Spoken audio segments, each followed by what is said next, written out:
I think we should put him in his cat carrier now, I told Lucy. It seemed a better option than letting him have free run of the room, just in case he escaped, or if we had to open the door to anyone, heaven forbid. I couldn't risk that. I set about putting some paper towels down in the carrier to line it, and it was actually quite cavernous inside, and would be a luxury room for a kitten after the life he'd spent so far at the drain. And as he was so small, he'd have plenty of room to have both a toilet area and a watering area quite set apart from where he might want to sleep. The former was preying on my mind a little, as so far he had yet to go to the loo. We'd never witnessed him doing that anywhere so far, and I did wonder that maybe he was holding it in for now. Cats are so well known for their scrupulous toileting arrangements that I was sure he might be being polite in that regard and would soon need a quiet area to perform something. He was watching all this preparation of new sleeping arrangements going on with great interest. The rustle of the paper I was putting down seemed to fascinate him. He had settled down in Lucy's lap, his little forepaws folded neatly underneath him, and his tail wrapped around his minuscule frame. Once I'd completed his new bed-sitter with ensuite facilities, Lucy cradled him in her arms and very quietly and gently got up from the bed and, kissing him good night, placed him for the first time ever into the cat carrier. He didn't resist. He gave its interior a good sniff, and once he'd satisfied himself that we had indeed done a remarkable job in its renovations and interior furnishings, plonked himself down at the very back. Lucy closed the door on his new abode, and now that he'd resumed the earlier pose of neat forepaw arrangement, stared back at us through slightly cleaner eyes. His gaze was of love and trust, and it truly melted both our hearts. We had put him through so many new and potentially harrowing experiences, which might have made another cat go berserk, really. Being taken out of his familiar territory, bathing, and then incarceration, and yet he'd taken it all in his stride. A little wobbly kitten sort of stride. He should have hated us by now. And yet, no, he just didn't seem to have the capacity to hate or resist. We had positioned the carrier between mine and Lucy's bed so that if anyone should come to our door or even walk past our balcony from the outside, then he'd still be completely concealed from any nosy passers-by. Well, not that I'd ever seen anyone pass us from that way before. I still had to be very vigilant. And also it gave him more personal privacy and quiet, and both Lucy and I would be as close to him as it was possible to get during the night should he become fretful. I couldn't see that happening, but I just wanted to make sure we'd catered for all eventualities. He had a bowl of biscuits and some water at the front of his cage, and so all in all it looked to me like a top-notch, self-contained luxury apartment. That is, compared to what he had been used to. I know, I'm going to make a short video on my phone now and send it to Sonia, I told Lucy as I reached out for my phone. I turned the video app on and, getting down on my bended knees and really close to the front of the carrier, I pressed record. The light wasn't great through the viewfinder, but I could see the kitten looking back at me, and he was purring away loudly now. I was watching and listening to what Sonia would soon be able to see and hear. Her new kitten at the very beginning of his journey. I wondered how she'd be feeling when she watched the little film. Enraptured, no doubt, and it would be the first time she would have been able to see him properly and in a better state than any previous photos had captured him. The pictures I'd sent of him at the drain now bore no resemblance at all really to this new, cleaner, brighter looking kitten that I had now staring back at me through the camera's lens. I ended the short film and looked up suddenly as I heard a faint tapping sound. It was coming from the patio doors. "Mum, look! It's Misty! It looks as if she's trying to get in," Lucy cried out in surprise. I couldn't believe my eyes or ears just then, but sure enough, there she was, standing on her back legs and pawing at the glass and looking very determined in trying to get our attention. Clever cat. I'd lost all track of time by now, and when we'd bathed the kitten earlier, I'd taken off my watch and forgotten to put it back on again. I got up, blood rushing to my head too quickly, and had to steady myself against Lucy, who in turn nearly fell over. It was almost comical. "Mum, what are you doing?" she laughed, but looking a bit perplexed too. "I'm trying to get up. What do you think I'm doing?" And ouch! Oh, I've got pins and needles in my legs. "You might be more sympathetic to the older generation," I pretended to scold. It was funny though, but this wasn't getting Misty fed and watered, and so I almost limped to the patio doors, feeling a bit stupid by now. As soon as Misty saw me approach from the other side, she leapt back to her usual place of safety, of the balcony wall, her mission having been accomplished. She sat there gazing at me through her beguiling blue eyes, and I opened the patio doors just a sliver and called out to her to see if she might perhaps come to me. Not a chance. Now that she had got to my attention good and proper, she was clearly going to stay at her polite distance and see if her every wish was indeed my command, as it always had been on previous occasions, and an evening meal might at last be forthcoming. Was that after playing second fiddle to a seemingly new kit on the block, I wondered? Had she been watching all these goings-on from the other side of the glass? On my way through to get her supper, I picked up my watch, which was still lying on the edge of the wash basin. I couldn't believe the time. It was coming up to 10 o'clock at night. Oh, goodness, where had the time gone? Heaven knows how long poor Misty had been sitting outside waiting for her supper. If her usual internal clock was anything to go by, and she'd arrived on the dot of 9 p.m, then she had been waiting for nearly an hour. So had she been watching us from the other side of the patio windows, whilst we'd been tending the kitten's ministrations unbeknownst to us? We'd been so busy and distracted by our little feline roommate that the evening had just flown by, and poor Misty had perhaps got utterly fed up of waiting in silence, and so she had taken it upon herself to come closer, and, seeing us in the room, and, seemingly ignoring her, wanted to get our attention. Had she sensed that we had the kitten in the room, I wondered? And more, was she the mother cat? I had told Sonia all about Misty, and how I'd been feeding her as well, but because I'd had scant internet of late, and been so busy with the kitten, I'd not yet been able to put anything official out on our social media page. This would have to be something I would give all my concentration to once I'd fed her, I decided. And so back to the job in hand. Tonight, I treated Misty to 2 sachets of wet food, chicken variety in one bowl and tuna in another.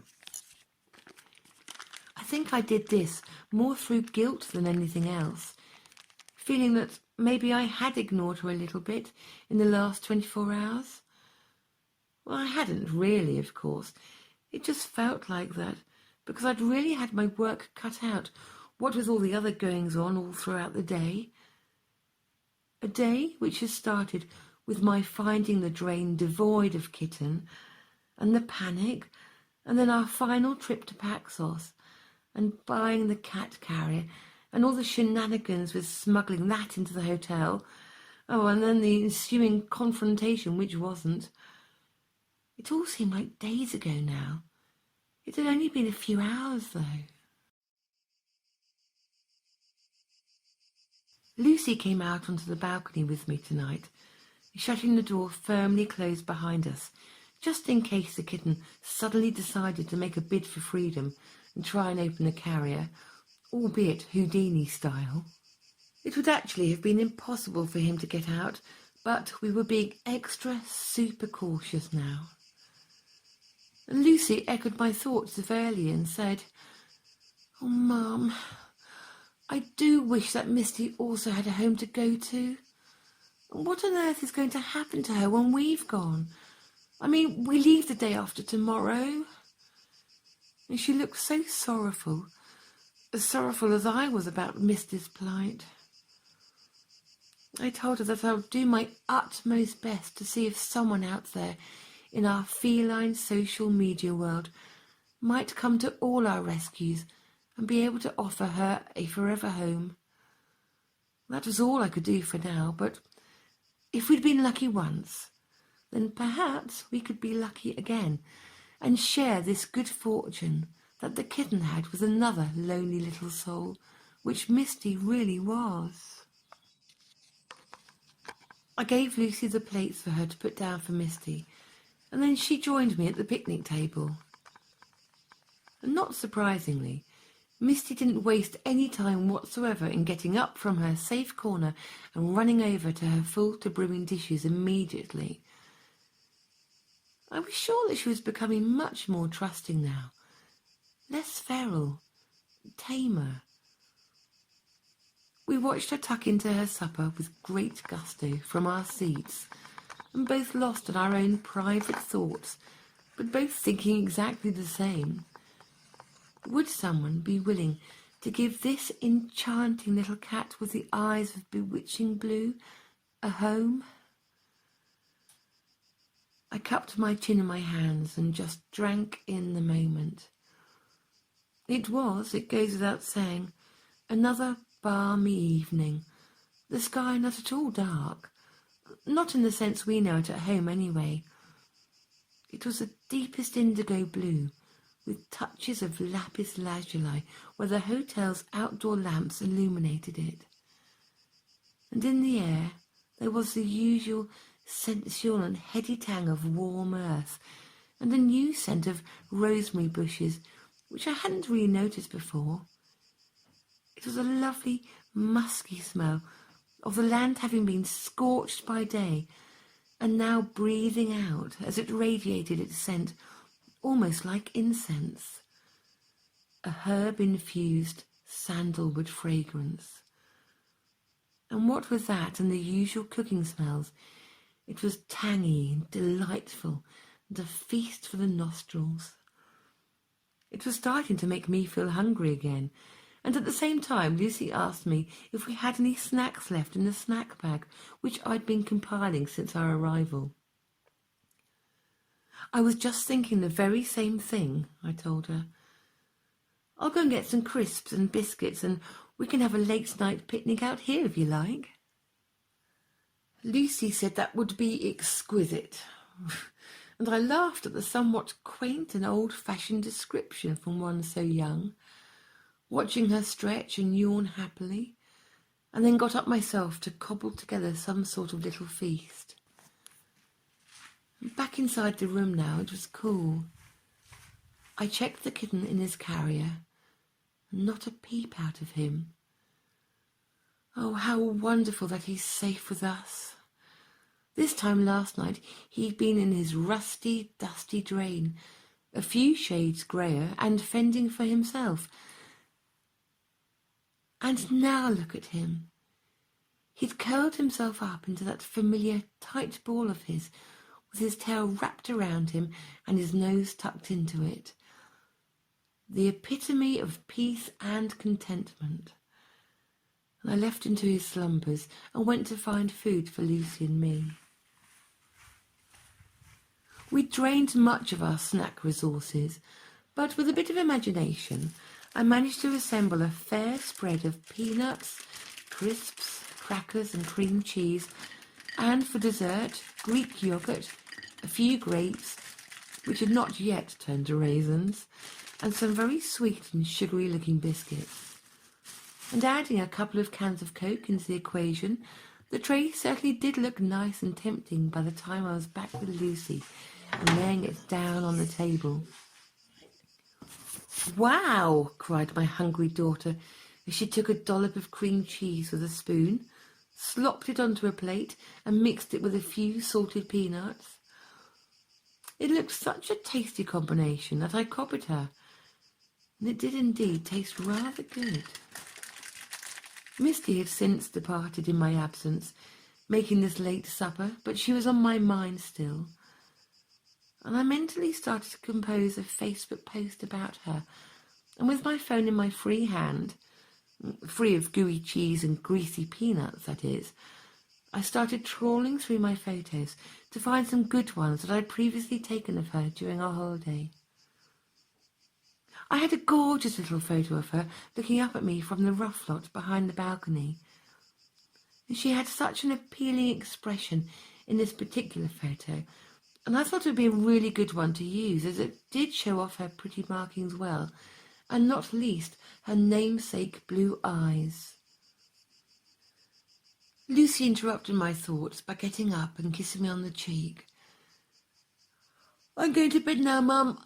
Oh, I'm knackered," she said, stifling a yawn with her hand and walking over towards the patio doors. She didn't open them immediately, though, but just turned round and stood taking in the scenery for one last time.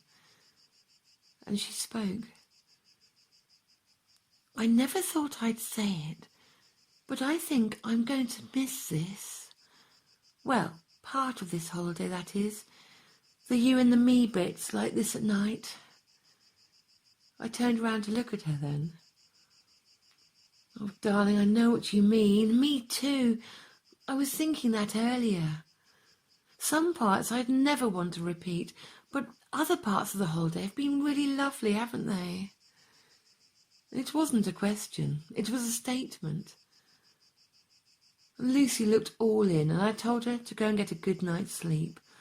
We needed to be all fresh for tomorrow for the handover of the kitten. Oh dear, the handover. Our lives were going to feel suddenly exceptionally empty once that had been done and we'd met up with Louisa. What on earth would we do with ourselves for the rest of the day? Relax and enjoy our holiday, I suppose, which had been the original intention before all this business ever started. It's what's meant to happen after all. The sun, sea and the sand, remember? Except, of course, it had been sun, sea and sand, and cats and kittens. I heard the patio door shutting quietly. Right, time to use social media in earnest again and see if we can get Misty sorted as well. Firstly, though, as I knew that everyone would be wanting to know how our Corfu kitten was, I put the following out. Corfu kitten now safe and settled in cat carrier, ready to go to the Ark and the vet tomorrow. I'll be sad to see him go, but know he's going to have a brighter future. He's such an adorable little kitten, and he's purring away happily now. Thanks so much, everyone, for all your generosity and support. Good night, all. Kiss, kiss. It felt so strange now, posting things like this. We'd had so many people supporting us, and just dying to know how we were getting on and thinking about us. I knew all that from all the well wishes, and I realised that people hungrily devoured any information about our kitten that I could give them. Such was their devotion to the cause. It was a pretty responsible position to be in, and I did want to let everyone know how we were getting on, but at the same time, I had to keep things capsule and summarise so many aspects and couldn't answer every question that I was being asked a lot of the time, solely because my internet access was a bit hit and miss. And also, I just didn't have any answers sometimes. Answers to questions like, how long would the kitten have to stay at the Ark? What was the Ark like? What's going to happen to Misty? Well, the latter, of course, I now did have to address, and so I started to write a short post about her. Would it be possible to find a home abroad for her as well? And I knew I was sticking out my neck a bit, but nothing ventured and all that. I added the photo of her by the balcony and sent that off into the ether. This little cat has been visiting me every day. She appears quite thin, so I got some cat food for her and fresh water.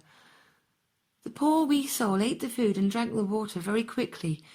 No one seems to know who he or she belongs to. What should I do? Well, within a few seconds, I was receiving comments ranging from, "Oh," and "Oh, what beautiful eyes," to "Bring her home with you," and "Don't let her stay there to end up being poisoned." I read and reread that last comment. Poisoned? What on earth does that mean? I mean, who would deliberately poison a cat? Hell, they must surely be wrong, or maybe it was a typing error or something. Seriously? I replied to this particular message and apologised, but said I didn't understand what they meant by poisoning. An answer was soon forthcoming. Apparently, it was common practice by a few unscrupulous locals, and not just in Corfu, but in Greece as a whole, to put down poison to the cats and dogs at the end of the tourist season as a way to deal with the problem of the number of strays. This was carried out once all the tourists had left the island, so that no one witnessed this mass inhumane cull. Various poisons were employed, the most common being rat poison, which was of course readily available. It would be a slow and excruciating death, and sometimes taking days for the animal to die in abject fear and agony. It made me almost retch when I read about all this, and by the time I'd read it through more than twice, I was just sobbing quietly to myself. So how naive and stupid was I then?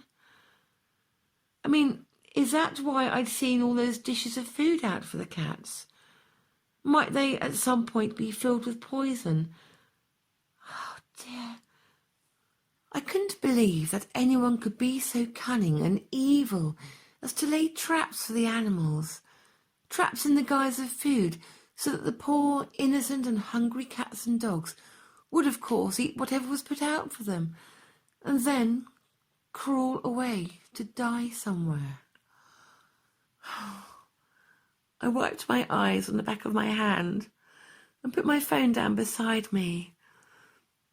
I really couldn't see to read anymore anyway, and I thought about our little kitten, probably sound asleep in his little carrier by now, and what would have happened if we had never found him, or been able to find him a home. Well, it was now quite obvious what would have been his fate. But Misty, what's going to happen to her then? Of course, she'll be lured by some bowl of tasty-looking morsels, and then within a short space of time, she will start to feel very unwell indeed. I didn't let my mind venture any further than that now. I couldn't. I just had to try and get Misty off the island as well. Oh, I wished I could get all the animals off the island. But come to that, waging a one-woman war against this mass slaughtering system that was in place, well, how could I possibly do that? It would take more than just me. As it was, I wondered how many other people were completely ignorant to the fact that this sort of thing went on behind their backs once they'd left this seemingly idyllic country. It can't be just me. Surely not me, who'd gone around earlier in our holiday, seeing all these bowls of food left out for the stray cats, and thinking, how nice that they all seem to be looked out for. However, it was time to be practical, and I couldn't let all this miserable news lull me into inactivity by making me feel so helpless. And where there's life, there's hope. I determined that Misty would now be top of my agenda for finding a home, and even if it meant that we did have to leave her behind here, then I would continue to make it my mission to find her a home so that she could somehow fly back with our kitten when the time came for him to be transported to Jersey. I knew that he would be staying with the Ark for at least another 2 weeks while all his documents and vet checks took place, and so that might just give us time. It did occur to me, though, that the only way for that to happen was for someone at the Ark to capture Misty on our behalf, because Lucy and I were due to leave Corfu the day after tomorrow. In that case, would the Ark be willing to do that, if we could guarantee that a forever home had been found for her? I mean, how feasible would it be for them to come out here, though? They would just have to keep a vigil until she turned up, and that would all be a bit hit and miss. Perhaps they had their own ways and means to capture a cat, but for the life of me, I hadn't a clue as to how. And the only thing in our favour was the fact that Misty always seemed to turn up at the same time and place each night. Would she still return, however, once she realised that Lucy and I weren't there to feed her any more? Or might a new guest take on the responsibility of feeding her and loving her? It suddenly all seemed quite impossible that anything could be arranged. And after having had such a wonderful and triumphant day, which had ended up with my bringing the kitten back to our room, I felt deflated now, and as miserable as I had been before we had found a home for him. The only real solution was to speak to Louisa about it tomorrow, and after all, we were going to have to leave it all in her hands. She would be Misty's salvation then, although that was only if we managed to find her a home. She still had to be caught. I had a feeling this would be a difficult task, as she was both very feral and timid.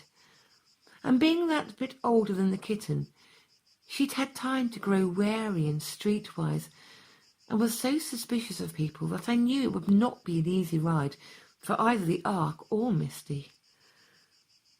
I just hoped that Louisa would be able to suggest a way to help her. That was, in the event that we were able to secure her a home. So much depended on that. It really was time for bed now. Lucy had long gone, as had Misty, and I realised that it had actually started to turn quite chilly. And of course I was incredibly tired by now, so that would have made me more sensitive to the cold. It always has done.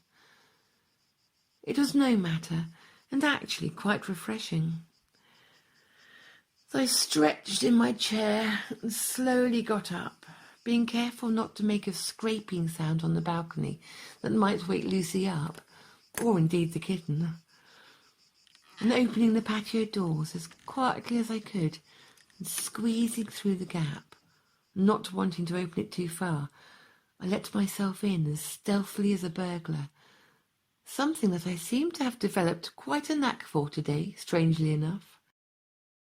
A quick wash, teeth cleaned, phoned on its charger, and within 10 minutes I was snuggled under the covers.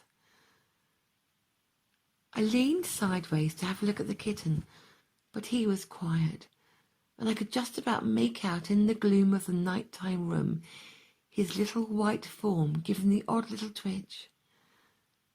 I think he must have been having dreams as he flicked his tail several times, but he did not wake. I wondered what he was dreaming about, and I hoped that he wasn't reliving something frightening that he'd experienced in his so far very short life. I whispered him a good night and blew him a silent kiss, and then turned over, and I think as soon as my head hit the pillow, I too joined him in sleep. For a change, though, mine was dreamless.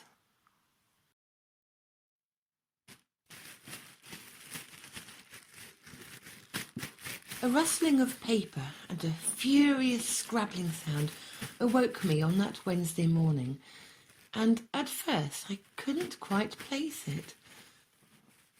However, as the events of yesterday suddenly caught up with my still tired brain, I realised at once what was going on.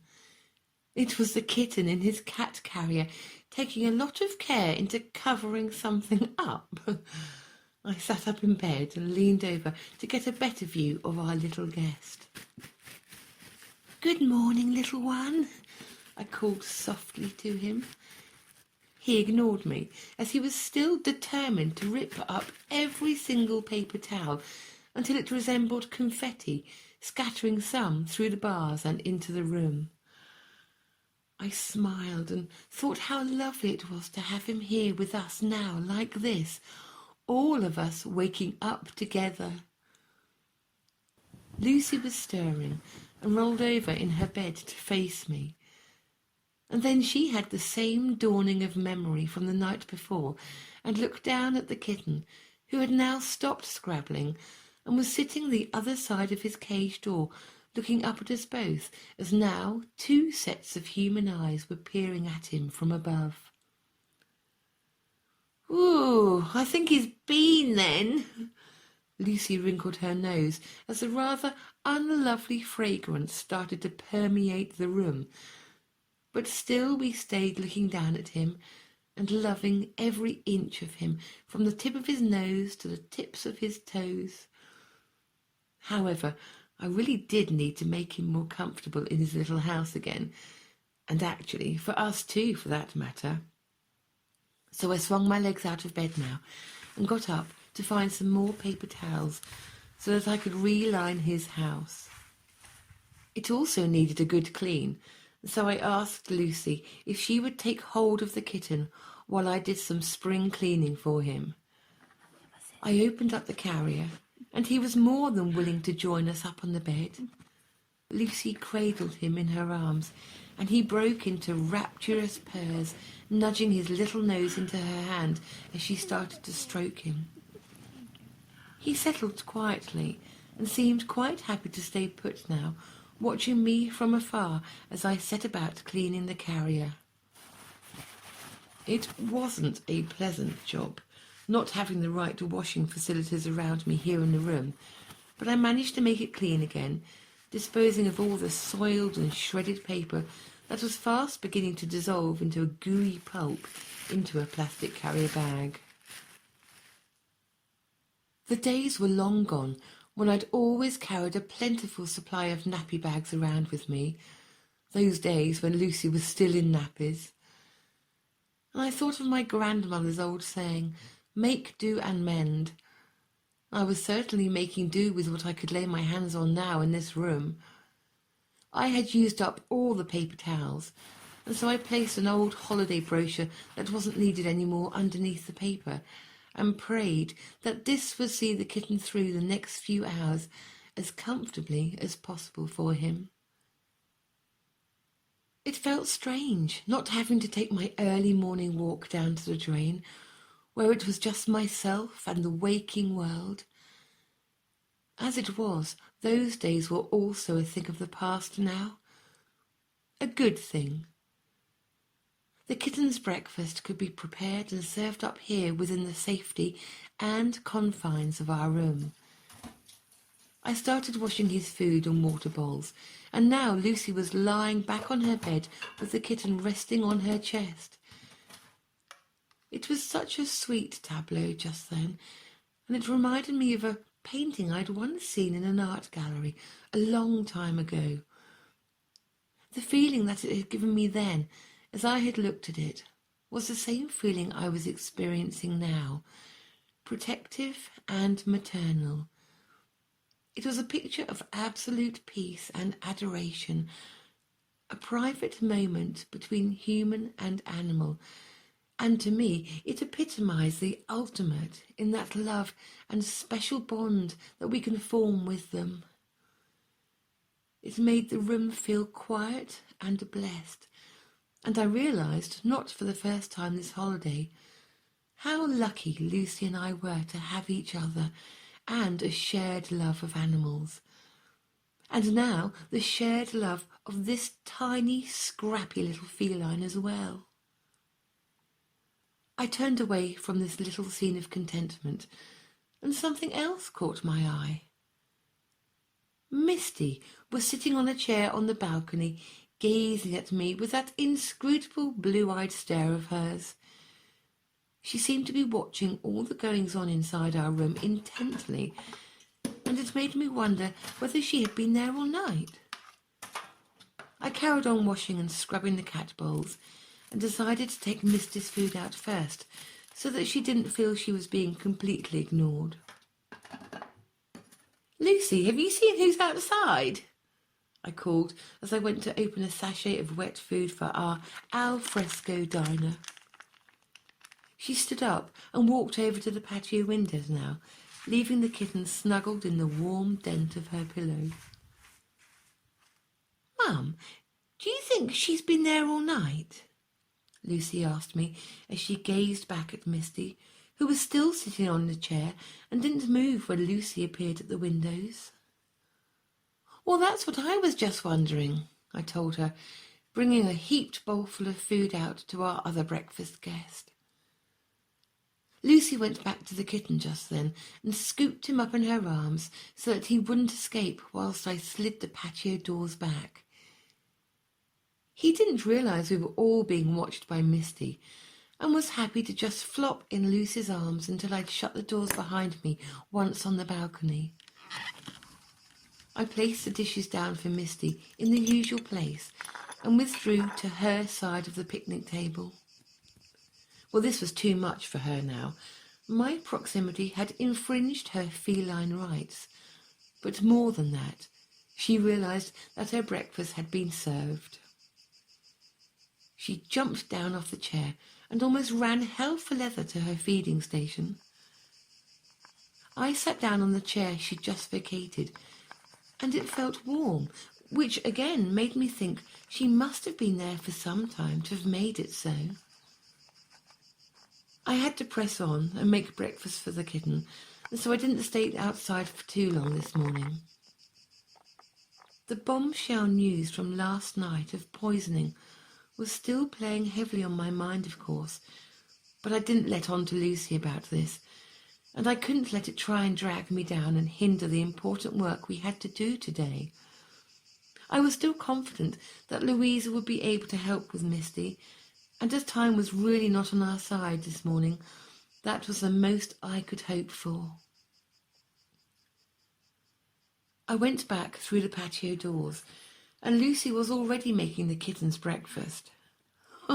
It was a sight to behold, as Lucy stood with the kitten under one arm, and with her free hand was preparing his bowls, the wet food pouch gripped between her teeth as she tried to tear it open, and the kitten wanting to help. "Mum, he was getting desperate for some food," she told me when I went back in. I took the kitten from her and let Lucy get on with the job in hand. "Well, I did think you were trying to sample his food first," I laughed, as she was now able to finish opening the sachet with both hands and not her teeth this time. The kitten had apparently sussed the situation, but having had his offer of help in tearing the sachet open declined, had started to get impatient. He was wriggling in my arms now, but at last Lucy placed his food bowl in front of him, and he dived in straight away. It was all gone within a few seconds, it seemed, and now he started to push his bowl around the floor, trying to find any bits that he'd missed under his dish, until he succeeded in turning it upside down. "Shall I give him some more?" Lucy asked me as I turned his dish the right way up. I think just a little more then, yes. But we'd better go easy, as he's going to have a lot of stressful things happen to him today, I told her. And there was caution in my voice, because I was anxious about the next few hours, as they had the potential to be quite frightening for him, as he was taken in his carrier, on foot, and then on a car journey to the Ark. With a very full tummy, I just didn't want him to have any accidents on the way, as that would upset him even more. On the other hand, he seemed so hungry still, though. I guessed probably correctly that we were also feeding a belly full of worms. Not a pleasant thought, but soon he would be treated by a vet, and so that at least would address any parasite issue. This time Lucy just gave him a little food out of the sachet, and he ate the further offering more slowly. When the bowl was once again licked clean within an inch of its life, he settled down beside it to start his morning ablutions. And although he was so much cleaner since he'd had his bath the night before, he still insisted on washing in the minutest detail. I left him to it, and Lucy stayed watching him whilst I went around gathering up the empty food pouches and the bowls, and generally trying to tidy up around them both to get a head start on making the room look a little more presentable to us all. I knew that once we'd returned from meeting up with Louisa and handing over the kitten, coming back to a now empty room would be quite strange and quiet and poignant, and so I was just mindful to keep any sadness to a minimum by tidying away all kitten-related detritus now. Much as I would have liked to have kept things as they were, I needed to make it look as if he'd never been with us in the first place. I sighed at this thought, and then had to check myself too. Don't forget, this is what you had prayed for, begged for not so long ago. The kitten rescued and a home promised. Remember that. And I had to remind myself of this every time, otherwise I might just have caved in with the whole business. Lucy managed to peel herself away from the kitten and took herself off to shower, leaving the kitten on her bed playing with her trusty old shoelace. He seemed more than content to stay put, chewing the end of the lace, and so I was able to get on with sprucing up our room. I dragged my suitcase out from under the bed and started to unzip it. I had the strange sense of déjà vu as I opened it up. It seemed like only yesterday that I'd been packing it, dreaming about the holiday that we had ahead of us and the adventures we might have. I smiled to myself. Adventures indeed. This was one particular adventure we certainly hadn't bargained for. As I knelt down beside the case now, I heard a plop as the kitten half fell and half jumped off Lucy's bed to join me on the floor. He sat beside me, upright, with both forepaws neatly arranged in front of him, and put his head over the side of the case. He stared down into it, as if to say, "What's that for, then?" I tickled his inquisitive little head, and then, in one awkward bound, he jumped from his sitting position into the depths of the case. It wasn't a very deep one, but because he was so small, it did seem to swallow him up as he retreated to the far side of it, giving it a good sniff. "Now, little one, if that's how you'd prefer to travel back with us," I cajoled, thinking, if only it was that simple, and travel with us in his cat carrier. I stroked his back, and dipping it so that his tummy touched the ground, he slunk away from me, determined to carefully examine all four corners of the case, making sure that it was safe for me to pack things into it. He gave his tail a little flick every time he seemed satisfied that there were no demons lurking, and then moved on to the next corner. I wondered if he could detect my own cat's scents from home, as it was always a favourite of theirs to jump inside it as soon as it was open. Typical empty box syndrome. Cats just cannot resist diving into them. He started to turn small circles in one corner of the case, the precursor to a little feline snooze time, and this provided the perfect distraction to my not packing just yet as I looked on. I reminded myself of the saying that time spent watching a cat is never wasted, and so there I sat, watching this peaceful little creature now settled down for sleep, his purring still very audible and in time with the rise and the fall of his body. By the time Lucy came rattling out of the shower and accidentally dropping her wash bag so that the contents tumbled to the floor and clattered against the tiles, I was still under this slumbering kitten hypnosis.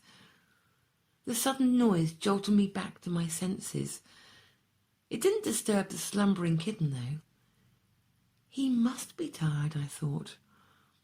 What little dreams was he having, I wondered, as his paws and nose twitched and his little back legs started kicking, and he was still fast asleep and oblivious to Lucy now crouching over him, her wet hair hanging loose over her shoulders as she studied the kitten in sweet repose.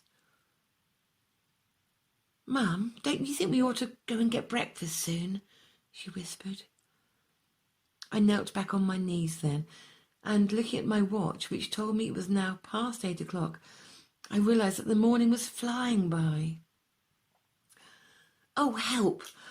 Okay, just let me have a quick shower and then we can go and eat." I got up slowly so as to avoid a dizzying blood rush to the head. I could already feel the pins and needles in my feet, which were threatening to render them useless if I wasn't careful.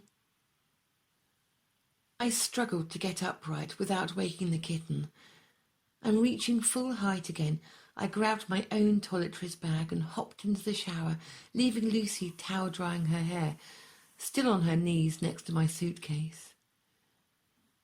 She never took her eyes off that little mite, and as I closed the door of the shower behind me, could hear her talking very softly to the kitten, telling him how much she loved him. It brought a lump to my throat. My better, more sensible self had to reprimand and remind me once again that morning, this is what you prayed for. By the time I was out of the shower, Lucy was dressed, and now we had to wake the kitten up so that we could place him back in his carrier while we went to breakfast. There was no way I could risk allowing him to sleep freely in the suitcase while we were out, just in case he awoke and started meowing for us or scratching at the door. I wasn't completely convinced that he had it in him to do that just yet, but I still wasn't prepared to take risks either. Well, not today, anyway. Lucy brought the cat carrier over to me, and I tried to very gently wake him up with a soft cooing and gently stroking his back. He opened one eye, gave an enormous yawn, and stretched out a forepaw. Lucy took it in her hands just then, and they really did look like they were holding hands. He curled his claws into the palm of her hand and got up unsteadily on all 4 feet now. I lifted him up, feeling the warmth and the fugginess of this incredible little soul in the crook of my elbow, and placed him back into the carrier. He was unfazed by this sudden change of location and settled down immediately, gazing at me while I closed the door and put the catch on it into its locked position. Was there anything more trusting than this beguiling kitten, I wondered? So far, he'd made no attempt whatsoever in fighting against anything that we'd put him through. He was the most biddable little creature, and, for the first time that morning, a frisson of excitement went through me as I thought about the day when he would at last arrive with Sonia in Jersey. We were changing his life forever. Collectively, we had indeed saved a kitty's life between us. Breakfast tasted especially good that morning. No longer did I have that little niggling feeling of guilt that always accompanied me after I had returned from feeding the kitten at the drain, and the subsequent, and now here we are stuffing our faces, whilst out there...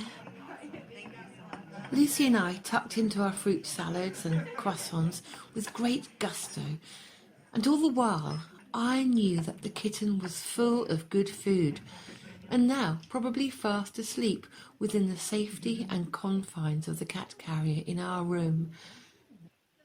Having said that, however, we were both eager to spend as little time as possible away from the little chap, and so, after glugging down one more cup of rather good strong coffee, I wiped my lips on the serviette and pushed my chair back. Lucy gathered up her bag and looked up at me. "So, and now it begins," she said. I could see that she was trying to be so very brave about what lay ahead of us in the next few hours. The handing over, the final goodbyes, and all the other in-between scenarios that we might have to encounter. "But look how far we've come, darling," I said softly, reaching for her hand. "This is what we could only have dreamed of a few days ago. We did it. Never forget that, eh?" She didn't speak, but just nodded her head. I waited a beat. "Come on then, up and at it," I replied. I didn't want to go down the same path that Lucy's mind was about to journey down. I didn't want any stirring of those thoughts and feelings of earlier. We had an important job to do, and now it was time to see it through to its conclusion. I certainly couldn't afford to get emotional over it just now. There would be plenty of time for all that afterwards, and it was a dead cert that it would happen. But for now, we had to stay strong. "Okay," I told myself. "Okay," I answered back, "but just for now." We made our way back to our room, and I unlocked the door. Opening it very slowly and quietly, we let ourselves in. We spoke in hushed voices as we put our bags down, and I locked the door behind me. I heard a gentle rustling of paper and could see through the bars of the carrier that the kitten was awake and sitting up watching us with great interest. He opened his mouth as if to meow, but nothing came out. No sound at all. A silent meow. Lucy knelt down and unlocked his door to let him out. He gave a slow, languorous stretch, his back legs almost parallel to the floor, which made him appear twice as long and sinewy as he climbed out of the carrier. That by now and oh so familiar rattling purr of his seemed to fill the whole room and ricocheted off the walls, it was so loud. Low resonating and deep, it droned on in perfect time with his breathing, akin to someone snoring, guttural and nasal. Lucy wanted to play with him, and so of course he acquiesced. She reached up for the chewed and frayed shoelace that was still lying on her bed and dangled it above his nose, tantalizingly just out of his reach. He leaned back on his haunches and then stood up on his back legs to grasp it with both paws. And then he'd lunge at it, baring all his tiny, immaculate porcelain teeth, and try to pull it out of her hands. Mummy, so sweet. And she would then, of course, release it and let it drop and he would grasp it and fall over onto his side and start chewing it. Still tightly grasped between all four paws, he would kick out against it with one end clamped tightly between his jaws. And then she'd playfully try and reclaim the lace, tucking it gently from between his paws, and then the whole pattern of play would be repeated. Bat, claw, fall over, chew, kick, release. He loved it. I had to keep an eye on the time now, and was shocked to see that it was already 9 o'clock. 1 hour to go until we had to leave for the handover. Of course, from now on, the minutes started to pass like seconds, and as 10 a.m. drew nearer and nearer, I could feel myself savouring every nanosecond of his company. The feeling of time passing was palpable. I had the strangest notion that it was like going to the gallows, and yet it shouldn't have been like that at all. I mean, the fact of the matter was, I was just dreading the final goodbyes. I wanted to hold on to it for as long as I could, in suspended animation, and paradoxically, never wanting to reach the much-longed-for conclusion. Time, however, does not stand still, and at a few minutes to 10, I had to start pulling myself together, and the rest of the world around me. It was that time. I got up off the bed and started busying myself in practical ways. I lifted the cat carrier onto the bed and replaced some of the paper towels with a few serviettes that I'd had the presence of mind to grab from the restaurant earlier during breakfast. And over those, I laid a soft hand towel that I had brought from home and flattened it down with my hand. Little did I know what I'd be using that for, I thought to myself, when I'd originally packed it. And how strange this life is. We never know what lies for us around each and every twisted and convoluted corner of our journey, what we're going to be blundering into as some days we seem to lurch from crisis to crisis, and on others, everything we touch seems to turn to gold. It was gold now, gold all the way. Right then, little guy, here we go. Lucy let him grab the shoelace for one last time, and then picked him up and his prize and held him in her arms. Don't cry, I told myself. I watched silently as she buried her face into his coat with her cheek resting against his. There was no struggle from the kitten, as he just returned the love that she was giving him. No teardrops spilt onto his fur as she closed her eyes, not saying anything. She was utterly composed. I couldn't say the same for myself, unfortunately, as I was by now swallowing hard and trying to fight back the tears which were on the point of spilling down my cheeks. I sighed, and it came out as a gulping back of tears. Oh, pull yourself together, woman. Lucy lifted her face up from the snuggling little heap of white and ginger and passed him to me. And very gently she put him in my arms, not taking her eyes off me for an instant, as if willing me to be as composed as she was. How sensible a girl have I raised, was one fleeting thought. And the other, don't you dare spoil this moment and lose it completely. The roles had suddenly been reversed, though, and I was being coaxed and mothered and being encouraged to be brave and bold in the face of adversity and all that. Her eyes were shining now, not through tears, but with a strange sort of happiness and hopeful expectancy, I think, really. Well, that's all I can describe it as.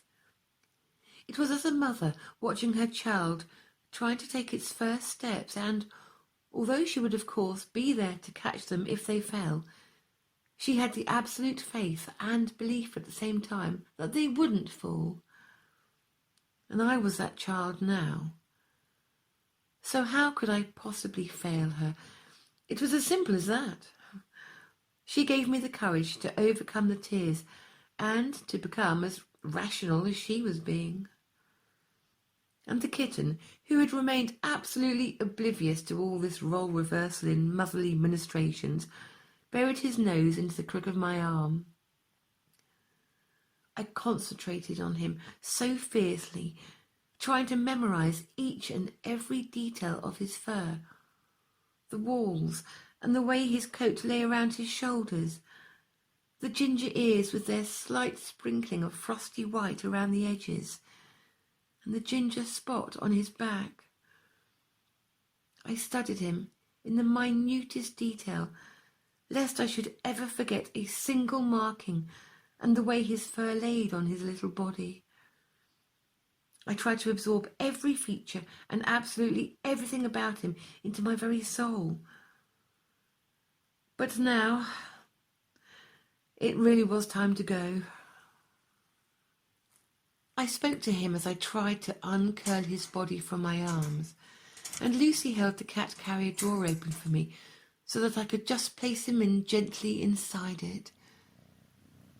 As soon as his feet touched the mattress of all the soft toweling inside, he started to open and close his paws, kneading it, and, like the lovely description goes, making biscuits. And of course the purr became even louder now. Lucy and I were both satisfied and reassured that he was comfortable and very happy just padding away on his new luxury carpet. And so once again, we had to try and disguise the fact that we were in possession of a cat carrier, and this time it was inhabited. I slung the huge beach towel over it for good measure, and then my large hold-all, although moments later I changed my mind at the last item. Lucy, I wonder if your Lilo would be better over the carrier. If we deflate it first, of course. And it didn't take long for her to squash all the air out of it, and once flat, laid it over the carrier. I took a look at the effect in the mirror to see how we were looking, and believe me, you really couldn't tell that there was a cat carrier at all in my arms. We definitely looked as if we meant business and all set for a serious day on the beach, laden down with all the necessary accessories. I gave a triumphant smile at my reflection, and Lucy gave me the thumbs up as she started to unlock the door to let me and my chattels out of the room. I glanced over her head just as she was locking it behind her, and took in a very bare sight indeed. The room now thoroughly devoid of kitten and all associated paraphernalia. So far, so good then.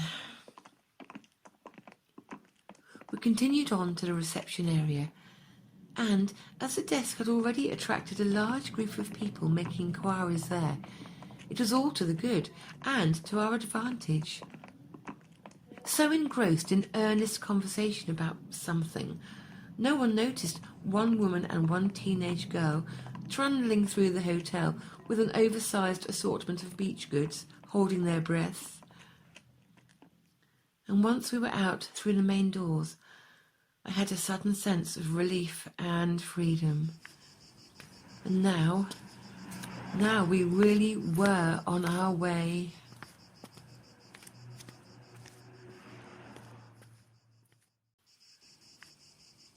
We made our way down the hotel's driveway, and then once we reached the roadside, we stopped to catch our breaths. I was anxious that our little kitten wasn't going to overheat in his carrier with the Lilo draped over it. And there was a kind of pull-in bay just a bit further up, and so we carried on up the road, and there we were able to reassemble our things and gather our thoughts. We were also able to give our little boy a better circulation of air around his carrier, now that we were well out of the way of the hotel and taken the Lilo off it. I placed the cat carrier at my feet now, and Lucy stooped down to check that he was all right, But as usual, he seemed completely indifferent to this new situation and was just lying down, taking in all the new sights and sounds of the roadside. We had plenty of time on our hands, and so we didn't have to rush, and we didn't have far to go now either, the taxi rank being only another 5 minutes' walk. However, the heat of the day was beginning to make itself felt, and the straps of my haversack were already making me feel hot and sticky, and so I loosened them to relieve the discomfort. It didn't help much at all. Cars and mopeds swept by, but no one took the blindest bit of notice of us as we stood there in the lay-by, me clutching the cat carrier in one hand and fanning myself with the other in the ever-climbing heat. And it was good, being able to feel quite anonymous at last, and not have to skulk around a hotel with the secret and somewhat guilty feeling that we were breaking all the rules by harbouring a kitten. And as things stood now, we could have been anyone, and it didn't matter a jot what we were doing and where we were going. I could have almost luxuriated in that guilt-free sensation, had it not been for the fact that, any minute now, we would be handing the kitten over, and unlikely to ever see him again. Right then, are we ready? I said to Lucy as she straightened up from her crouching position next to the kitten. She nodded, swung her bag back over her shoulder, and told me that she'd like to carry the cat carrier this time. She carefully picked it up off the ground, and now the kitten was sitting right at the very front. I poked a finger through the bars playfully, and he gave one of those cat smudge kisses as he rubbed against it, baring his little fangs and purring, forever purring. We walked slowly in part shade afforded by the overhanging trees on the roadside. The cicadas were noisy this morning, and I remembered what one of our tour guides had told us about the hotter it gets, the noisier they become. And this morning was no exception. I hoped the kitten wasn't feeling the heat too much, as we certainly were by now, but of course it would have been foolish to have carried him in my arms. Temporary incarceration in his box it would have to be, for all our sakes. At last, the taxi rank in Mizongi came into view. I could see just the one vehicle pulled up at it, but this wasn't Louisa yet. The driver was leaning against it languidly, drawing on a cigarette, and when he spotted us, he put his hand up and called out, "You take taxi to Old Town? I drive you." He threw down his cigarette and started grinding it underfoot in the road. I shook my head by way of a reply, and he just raised his hand again and lit up another smoke. Lucy and I found a convenient place to wait, so that in future taxi drivers didn't keep thinking we were wanting a lift somewhere, and waited for Louisa to arrive. My watch told me it was 29 minutes past 10.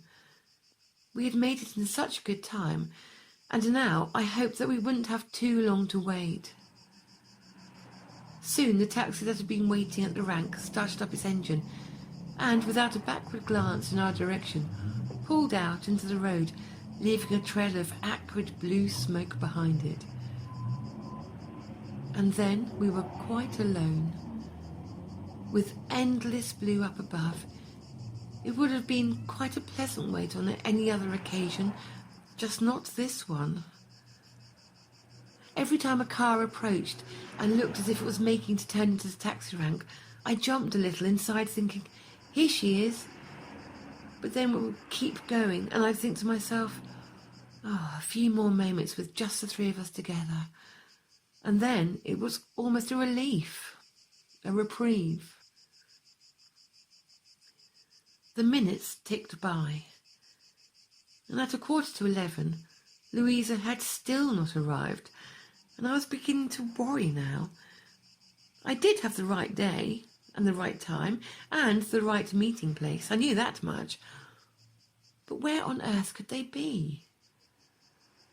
The road wasn't busy, so they weren't stuck in traffic, I thought to myself. Should I try and call her, I wondered. No, I'll wait a while longer before I do that.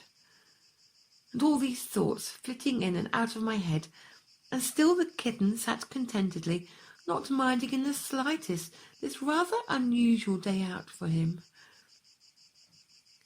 Lucy was happy enough waiting, but had by now sat down and was leaning against the wall, her hand resting on the cat carrier so that the kitten could still feel our protection. Well, that was how she explained it anyway. And more minutes ticked by, and when it got to 5 to 11, I decided to call Louisa. The familiar ring at the ark's end pinged the back of my ear, but after hanging on for over a minute, there was no reply. Perhaps that was a good thing, I told Lucy, and that it meant that she was on her way. And now it was 11 o'clock. Oh, please come soon, I muttered under my breath, shifting my weight onto the other leg now with impatience and restless at being stuck in one position for so long, and craning my neck so far that it was getting painful. I walked over to join Lucy by the wall, not knowing what to do now, or say for that matter, as we really were in a rather hopeless situation. Do we just wait for another hour, or what? Before I even had time to answer this difficult question, I noticed a small Greek lady who was making her way towards me. When we made eye contact, she broke into a run and waved at me. I wasn't sure if she was Louisa or not, because I had been expecting her to arrive by car, but by the time she had reached my side, and slightly breathless, she pointed at the cat carrier and said, "Please, you are Beverly with the kitten from the drain, yes?" I said hello then and told her that yes, and was she Louisa? "I am Spiridula. I work with Louisa. She busy with sudden emergency and cannot come now." Oh, I didn't know what to say then, but I must have looked a bit shocked and struck dumb, because she reached out and put her hand on my arm and went on to say, "But it's okay, it's all right. She then will come now at 2 o'clock. There was an instant recovery on my part as I straightened up again, having visibly wilted in front of her.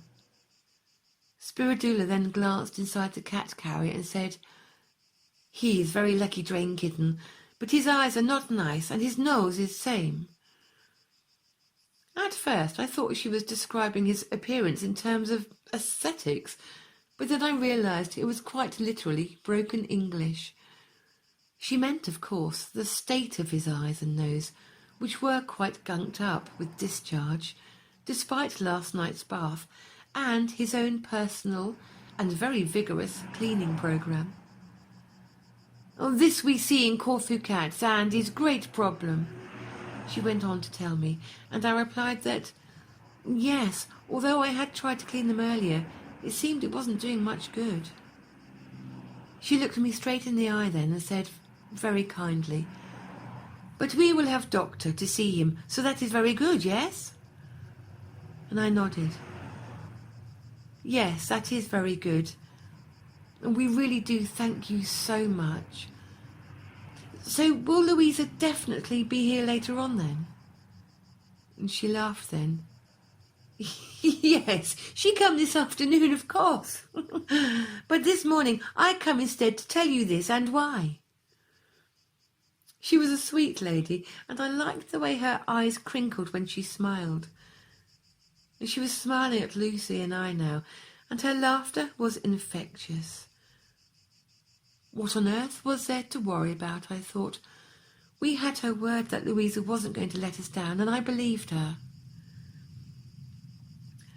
"So that is all good, and I see you later on again too. Bye-bye." And with that, she sped away again on foot, and we were left gazing at her as she got smaller and smaller in the distance. I wondered if she had ran all the way from the Ark, Or maybe she had a car parked up somewhere unseen. Either way, and however she had travelled here, now it was just me, Lucy, and the kitten again.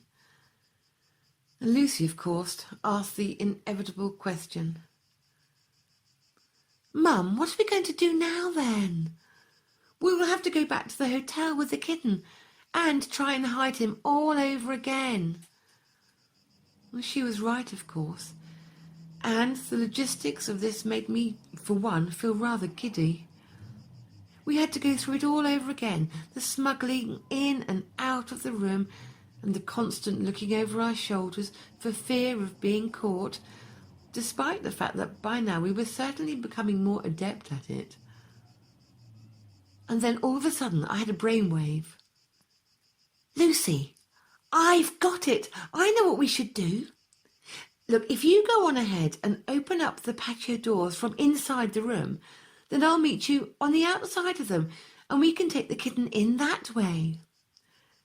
Well, she looked at me sideways then and, slapping her head in that kind of way teenagers do, accompanied with a duh, asked, Then why haven't we been doing it that way all along? She was quite right to ask this question, of course. I mean, it would be a better way of doing it this way. But truth be told, it had just never occurred to me.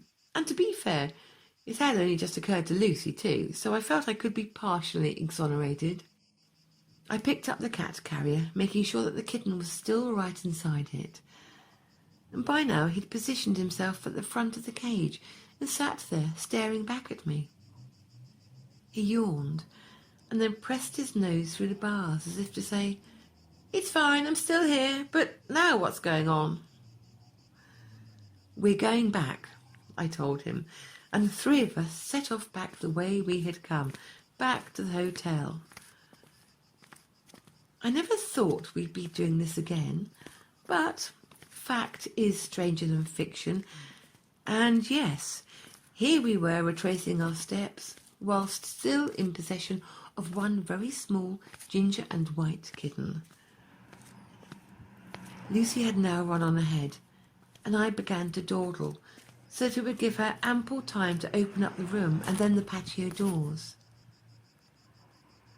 There never seemed to be anyone about on the outside of the hotel grounds where our room was situated, and I just hoped that today would be no exception.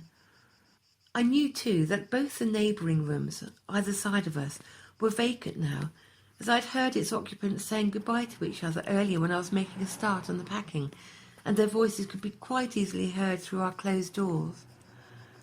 We seemed to have luck on our side then, and soon I was at the hotel gates, the Lilo already back in place over the carrier, and traipsing over the fairly long dry grasses that skirted the perimeter of the hotel.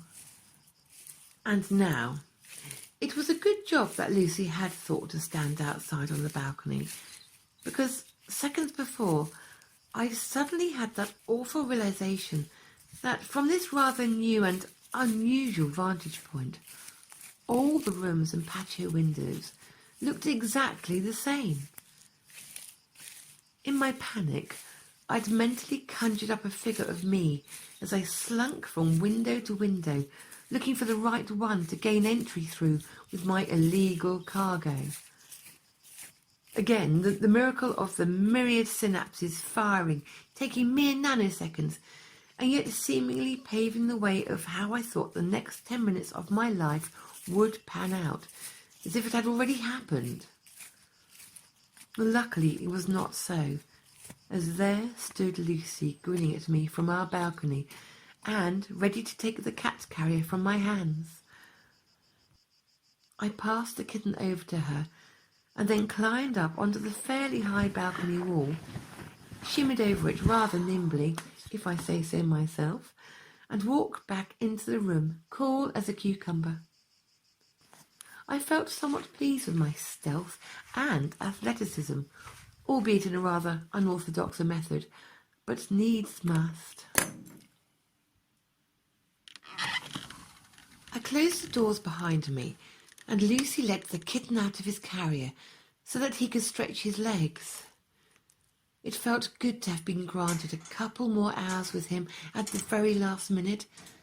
And now, here we were back in the room and playing with the kitten.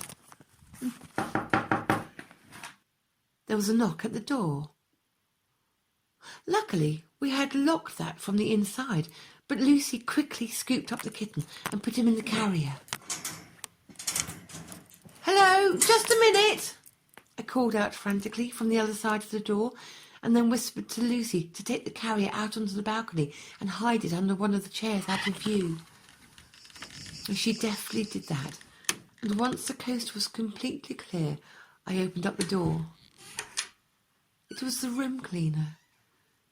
She was one of the nicer ones who always had a smile and a kind face, and on more than one occasion we'd passed the time of day with friendly but inconsequential chatter. "I clean for you, yes, or not good now, for when you come back shall be better, please?" she asked me in her sweet sing-song sort of voice. I racked my brains as to when a good time might actually be. "Thank you, yes, that would be better. We'll be gone by 2 o'clock this afternoon." I left the sentence kind of dangling in midair then, but she nodded and replied, "Of course, you have nice time outside, and I come back and you come back to tidy room after I go." Again I thanked her, and she scuttled off down the corridor and onto her next room clean.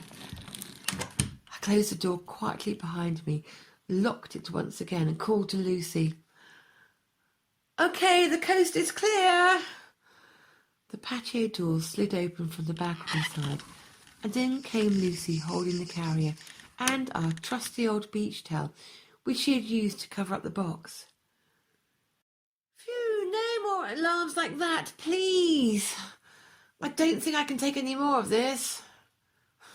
She was right. It was all getting a bit fast-like, really. It was like a comedy with all this toing and froing from some sort of mischief, always on the brink of getting caught, and then there's a reprieve, and then the cycle repeats itself in another way. It was as if we were continually being set up by things outside of our control. I wouldn't have been surprised if suddenly somewhere some orchestra struck up and played the Looney Tunes music. It was getting that silly now and cartoon-like. All very Tom and Jerry. And yes, cat and mouse indeed. We certainly had the cat, and it was Lucy and I that were feeling like mice. Would we be caught before we let the cat go free, I wondered, profound as it may sound. But that summed up the situation nicely. And relax. However, we had no more interruptions or disturbances after that, and so we were able to give all our attention to the kitten. I realised that in all our comings and goings, that he would be hungry by now, and a spot of lunch, for us humans too, wouldn't go amiss. I had plenty of cat food pouches, but not much in the way of food for Lucy and I. Oh, never mind, I thought to myself, we'll soon have enough time to fill our faces. Once we had met up with Louisa at 2 o'clock, well, then we would be free to wander off into the town and visit a taverna. It would feel very strange to have that sense of freedom again, and nothing more to do with the kitten. No more ties to the drain and stocking up on cat food.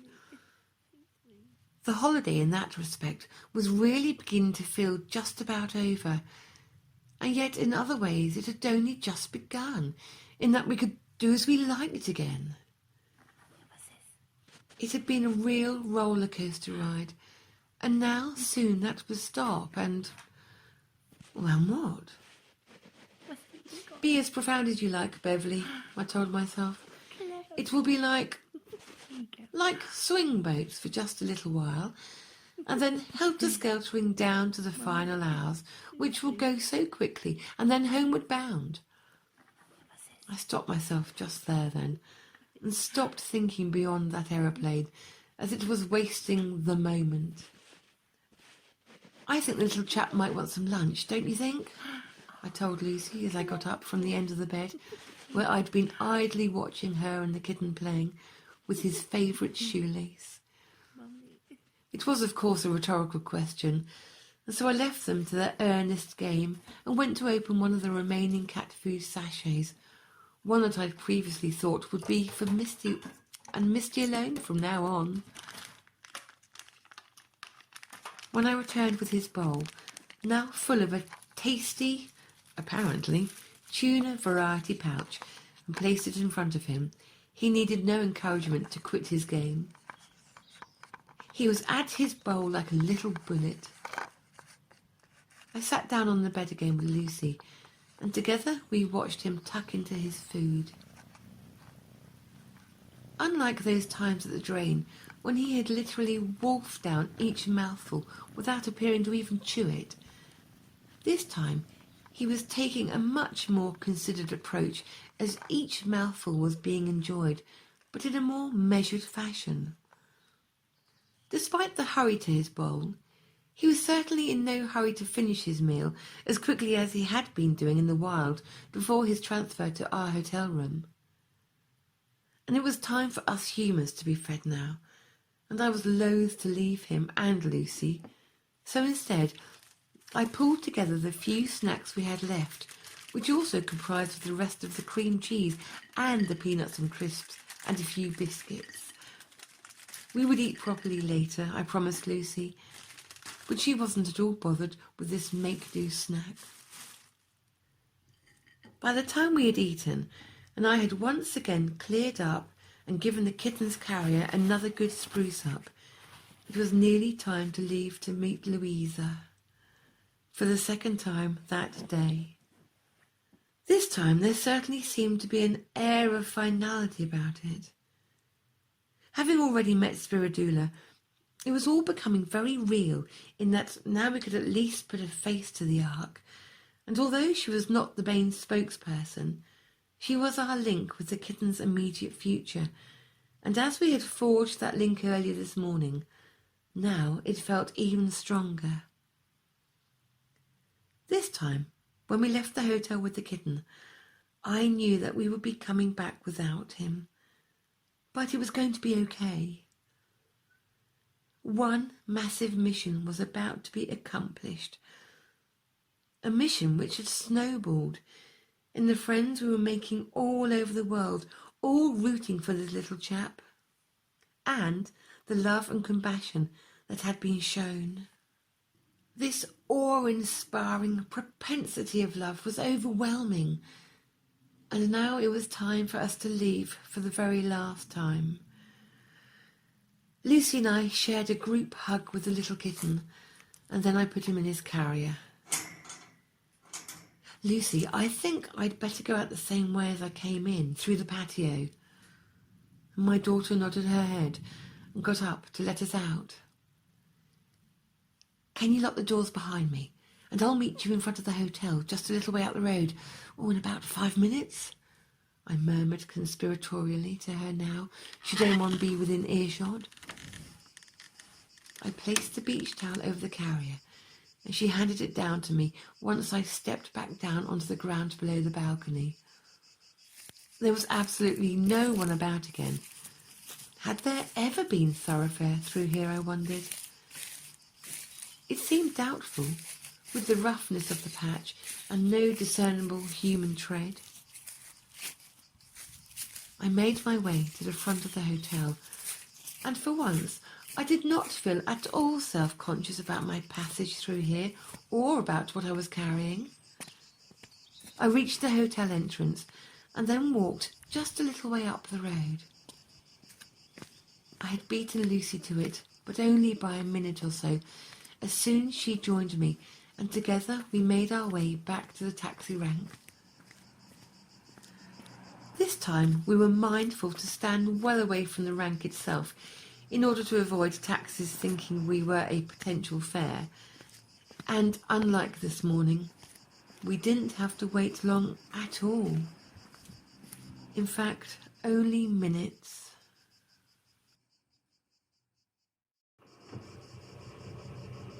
A car drew up at the rank. The driver was a lady. She smiled and waved at us and pointed to the cat carrier which I was still holding in my arms. And so I realised straight away that this was it. She had a passenger with her, an older lady, and she now opened her door and got out of the car. "Hello, Beverly. I am Louisa," she told me, as by now I was standing at the curbside. I smiled at her, and she held out her hand to make friends. "So this is a little kitten, yes?" She put her face up against the door of the cat carrier and muttered something in Greek to him, which I presumed was a greeting of some kind. She straightened up and said, "I'm sorry you had to wait a long time for me this morning, but emergency it came and no one else can help." She looked tired and rather careworn, I thought, although she was smiling all the time, with her gentle manner, but her eyes didn't quite catch the smile. And I wondered what horrors she might have witnessed earlier. There was a weariness about her, but also an indomitable spirit lurking there somewhere too. The other lady, who had been behind the wheel, now stepped out of the car and stood at Louisa's side. "And this is Anna, who also works with me, and also she'd take care of your kitten while we wait for his Jersey home," Louisa informed me. Anna laughed then and said, "So this is the famous Facebook cat, yes?" Word had obviously gotten round the ark then. "Well, yes, I suppose he is getting a bit famous now," I replied, realising at once what an understatement that was. Louisa said something in Greek to Anna, which I guessed must be about the state of the kitten's eyes and nasal discharge, as she was pointing to his face, and Anna, looking concerned, was nodding her head in concern and agreeing with whatever it was Louisa was saying. And then Louisa turned her attention to Lucy and said, "Ah, you are looking so sad, but it is good, yes? You found the kitten and now you find him home, and he will be happy now, yes?" I looked at Lucy then, because up until this point, my attention had all been directed to the two Ark ladies. I hadn't realised that Lucy was suddenly feeling very overwhelmed by it all. Her cheeks were damp, and I realised that she had been quietly shedding silent tears, despite appearing to be so outwardly brave. I put my arms around her, as Anna had now taken the carrier from me. "Oh, sweetheart, don't get upset," I whispered to her. She leant her head against my shoulder, and I pulled her in tightly now. Louisa had also placed her hand on her arm and was saying soothing things, still in Greek. She was kind and she was gentle, and I could well see then that any animal would be happy and probably thrive in Louisa's care. She had a quiet calm and an easy manner, and in the same way that I had seen horse whisperers in action, she too had that rare quality that animals just seem to recognise and respond to immediately. A calm peace and humility about her. She could talk their language, and she could see inside their souls. She could see inside Lucy's well before I had any inkling that Lucy was quaking, hurting inside. Lucy looked up at her, and I could sense something pass between them then, a compassionate empathy that could, and probably would, be able to move mountains. She certainly made an impression on Lucy, who was responding well to all her concern and care, and now it was her turn to speak. "Thank you for being so kind and taking care of our kitten until he goes to his forever home. He means the world to me, and Mum too." She had recovered, and she was looking happy again now, and not so glum. She'd be all right. So now I think you let me take some photos of you with the kitten, then you always will have pictures of him to keep. That make you not so sad if you have pictures forever, yes? I passed Louisa my phone, and after I'd shown her what button to press, she stood back and took several pictures. And then Anna took the cat carrier from me and, with Lucy following her, started settling it very gently on the back seat of the car. I watched her, making sure it wasn't going to move about, as she was very thorough and talking to the kitten all the time. I could tell, without a shadow of a doubt, that he was going to be in very good hands from now on. Turning to me, Louisa became businesslike now as we settled the final details of this transfer.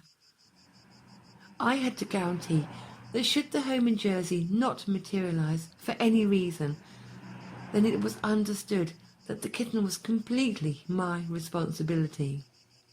She explained about the unfortunate occasions when the well-meaning few who, upon promising a home for a stray, would back out of the arrangement at the last minute. Panic setting in, the business of finances, logistical planning of passports and booking travel, etc., etc. It was all too much for some people in the end. Rather like a sort of holiday romance, where once the heady first few days were over with, the practical aspects inevitably started to kick in, and then one of the parties ultimately regrets their rash decision. Well, I assured Louisa that Sonia, over in Jersey, would not in any way renege on the agreement. But I was more than happy to act as the kitten's guarantor, because I knew 100% I'd never be needed after the handover, although this prompted me for what I needed to ask her next. Louisa, can I talk to you about another cat that we have been feeding and sort of looking after? She comes to us every night and, oh, she is so beautiful. She might even be the kitten's mother. I don't know, I'm not sure. I started hesitatingly, but it was now or never, and so I went on to explain to her about Misty. Louisa nodded in agreement as I told her all about our other blue-eyed baby, and then, in a much quieter voice, so that Lucy didn't overhear, how I was very concerned about the fact that cats and dogs are poisoned at the end of the holiday season. I mean, is that true? Is that really what happens? I ended, dreading hearing the answer. I am afraid that yes, it is true. We cannot do much about it to stop it happening, and it is happening many times, she replied. My worst fears were confirmed then, because if anyone knew this to be fact, then Louisa would. The thought of Misty and all the other cats and dogs on the island succumbing to this violent end, well, I knew then that I had to do something about it. Look, I know that we're leaving tomorrow, but if, just if we were able to find Misty a home too, would you be able to give her temporary shelter? Louisa didn't answer me straight away then, and there was nothing more that I could add, so a moment's silence passed between us. Then she broke the silence by saying that she could only take Misty under the same circumstances as she was taking the kitten. There had to be an assured and confirmed home waiting for her. What could I do then but promise to get the word out there on Facebook again, to find someone who would take on Misty? And this would mean putting a massive amount of trust in whoever did come forward to keep their promise and see it through to its conclusion. It was going to be a very difficult ask, seeing as she was obviously an older cat and was living as a feral, untamed and distrusting of humans. Would there be someone out there willing to give her a forever home, I wondered, in light of all these drawbacks? It was a huge risk, but one that I was willing to take. But would the Ark? You must be asking your friends for to give this little cat a home, and then you tell me, and then we bring the cat to the Ark. There was a finality about her tone, but it was still gentle and kind, firm but fair. It was for everyone's good. I just hoped that it would be that simple. I see, I replied, still trying to work out how I'd go about this.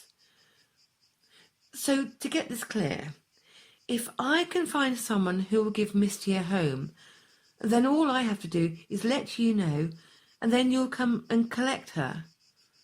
Because we won't be here after tomorrow. I'll need to give you photos of her and tell you exactly where to find her, I finished.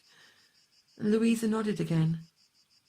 Yes, that is what must happen, so to get the right cat. And there was one more burning question that had to be asked, though. But how will you get her? She's so wild. I couldn't see her being easy to catch, not even by experienced cat capturers. It is with trappings, said Louisa. She could tell then by my expression just then that I hadn't a clue what trappings was, and so she went on to explain. We place trap for cat and with food inside. Cat is always hungry, so she takes food and then, bang, the door it closes and now cat cannot escape. See? I began to understand now, and somewhere in my distant memory I remembered having seen something similar in a wildlife program. It was a lure. As the cat taking the food would release a catch which automatically triggered the trapdoor to swiftly shut behind it. I just hoped that it would be Misty that walked into it first before any other hungry little passer-by did. However, I was getting the impression that Louisa wanted to be off now, the Misty situation having, seemingly for the time being at least, been sorted. The onus was once again back on me. Okay, Beverly, now we go and you have nice rest of holiday, and thank you for looking after the little cat. She shook my hand then and walked round to the side of the car. Before she got inside it, she called over to Lucy and said, I will email you, and when we take pictures of the kittens soon, then I show them to you in emails. I even make small videos for you, yes? Oh, yes, please. That would be awesome. Thank you. And back to her normal self, Lucy looked much more cheerful and brighter now, the earlier sadness having completely dissipated. All thanks to Louisa's ministrations and instinctive, intuitive understanding. Bye-bye, Lucy. Bye-bye, Beverly. Louisa called to us for one last time from the open window of the car as Anna started the engine. She turned the car round in one deft movement and then pulled out into the road. Lucy and I waved until they were out of sight and our arms were aching. And despite them being long gone from our view by now, we were still looking in their direction, neither one of us wanting to break that moment, I think. We both stood there on the curb, our gaze still transfixed on all the cars in the distance. But not one of them contained Louisa, Anna, and our kitten anymore. It was time to turn around and face the other direction now. And Lucy linked her arm through mine and said, more as a statement than a question, It's going to be okay, isn't it? Yes. From now on, it's all going to be okay, I answered. I couldn't reveal what I was really thinking now, though, and that was about a certain other little cat called Misty. And I was also thanking my lucky stars that, when I'd had to broach the subject of poisoning, Lucy had been distracted by Anna putting the kitten in the car, and was thus well out of earshot. We decided to walk back a different way to the hotel, because neither of us fancied retracing our steps for the third time that day, especially as now it was just the two of us. And I kept thinking of our little kitten in his carrier at this very moment, being whisked along the roads to the Ark. Was he wondering where his family were, and why we weren't with them anymore?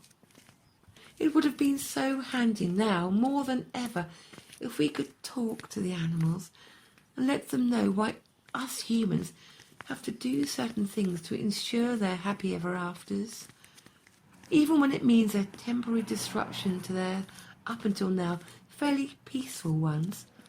Well, that is, the relative peace and stability of his last 18 hours in the hotel room. Louisa and Anna were kind, and they would treat our kitten well. They would have him checked by the vet and get him all ready to fly out to Jersey, and we couldn't have asked for more. It just would have been nice to have been able to explain that to him, though, and for him to understand what was happening. Having said that, though, so far he'd been a most uncomplicated little cat to look after, and one who had never objected to anything.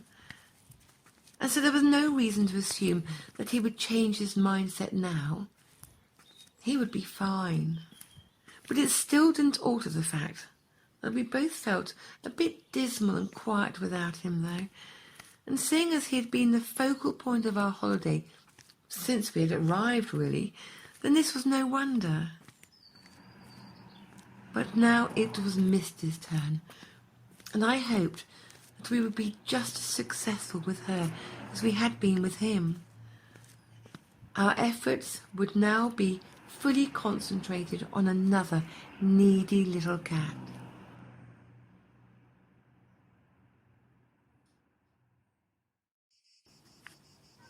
Blue sky. Just endless blue sky. Sun shimmering and hot, but comfortably so, as by now we were getting acclimatized to the mid-afternoon temperatures. Lucy walked just a little way ahead of me, but we were slow in our pace as we took in the local shop window fronts, the meandering, dusty little alleyways leading off to our left and to our right, and the sometimes quaint, sometimes just downright surreal architecture of this strange and new route back. The ever-present salty tang of the sea that mingled with tasty taverna smells was making us both feel very hungry, and so eventually we couldn't help but be enticed into a little cafe which stood next to the beach.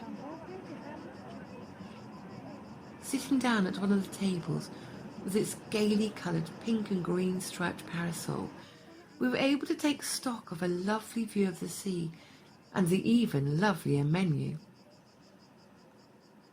Lucy kicked her sandals off and stretched out her bare and by now very brown legs. And leaning back in her chair, she looked the picture of health, radiant, sparkly and relaxed. She looked how I was beginning to feel. I got my phone out of my bag and saw that I had a very good signal and found our social media Corfu Kitty page. It seemed there were hundreds of well-wishing posts and inquiries as to how we were getting on with the kitten's transfer to the Ark. I was able to answer these mostly, and then the waitress appeared at my side ready to take our order. Lucy jumped in before me with what she was having, and that gave me time to speed read the offerings on the menu. And keeping it oh so simple, in the end it was a Greek salad, a side order of fries and a glass of Coke, twice. I had copied Lucy.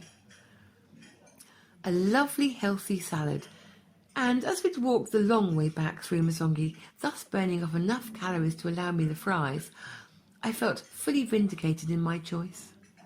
The waitress smiled and gave our table a perfunctory wipe down, and then ambled off indoors to relay our order.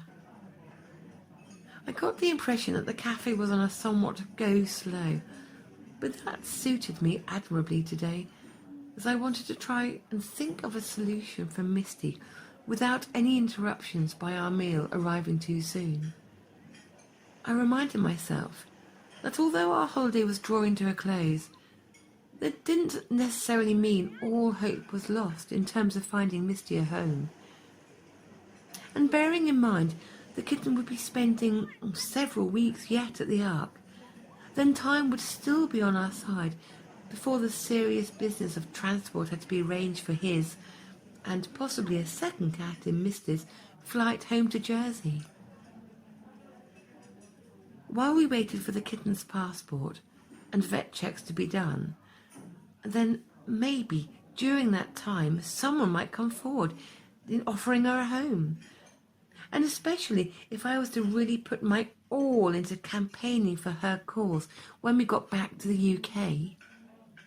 I thought to myself. So let's just suppose, for 1 minute, that someone does come forward and offers Misty a home.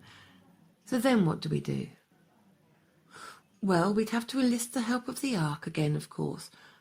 But would they be willing to try to locate and capture Misty? And earlier, Louisa had made it sound so straightforward about setting traps and things. So I had got the impression that yes, they were willing to do this for us. The question here would be, how would they entrap the right cat when all the Ark had to go on were a couple of photographs of her and my saying that she just hangs about the Smartline Nassau's Hotel? Would that be enough? I hardly thought so. And I couldn't really see how anyone at the Ark was going to want to lie in wait for her for hours at a time, on the off chance that she might appear. Or would they? Well, Louisa had said they would. But now, being away from it all, I started to have all sorts of silly doubts. It was as if the time lapse between now and the earlier conversation about Misty had diluted the confidence I'd originally felt when speaking to her about it. I continued to argue this point in my brain. But Bev, that wasn't a false memory. They'd said they would do that for us. I just need to continue campaigning and championing her cause from the UK. It's as simple as that. As soon as we're home, I'll email Louisa again to keep it all fresh in her memory and reassure her that we are going to do all we can to find Misty a home. Yes, that's what I'll do. Oh, and I'll also take more pictures of Misty tonight, so that they can be sure they're trapping the right cat. Lots of photos, and taken from different angles, so that they are left without a shadow of a doubt who they are looking for. I'd really like to go shopping. And I'll put all the photos on our Corfu Kitty page too, which will show everyone how beautiful this little cat is. A publicity campaign with all the photos. What are you thinking about? I've been talking to you for the last few minutes and I don't think you've been listening to a word I've said. I realised that Lucy was indeed speaking to me then. I had been so lost in thought, posing questions in my mind and trying to come up with answers, that it was true. I hadn't been listening to anything else apart from my personal Q&A troubleshooting session that was going on in my head. "Oh, sorry, darling," I said, and then excitedly, "that I've been trying to work out how we can get Misty off the island too, and I think I might have come up with some really, a good sort of plan, or at least the beginnings of a plan anyway." I was about to reveal all I'd been thinking about, but just then our waitress appeared with our food. She put the 2 separate bowls of salads and the chips down in front of us, and our drinks, wished us a good meal, and then wandered off to chat to some newcomers who had just arrived. "Okay, right, so this is what I've been thinking," I said to Lucy, after I had taken the first forkful of piping hot and deliciously salty French fries, and as we ate, I outlined to her my plan, as long as the Ark would still be willing to help once we got home. "Mum, I'm sure that Louisa will keep her word and find Misty for us. I mean, she said she would, and I believe her." Lucy's earnestness was reassuring, and I knew she was right. It was just because I'd allowed stupid doubts to manifest and start to cloud my judgment of our conversation earlier. But as the old adage goes, a problem shared was indeed a problem solved, and Lucy's dismissive reaction to my fears had completely quashed them. Anyway, Mum, what I was saying to you earlier when you weren't listening, Lucy continued, was, can we go shopping for a present for the lady that cleans our room? Clearly, Lucy wanted to change the subject, but I didn't mind now that she'd reassured me with her absolute conviction about Louisa's promise. And I agreed with her that yes, that would be a really lovely idea.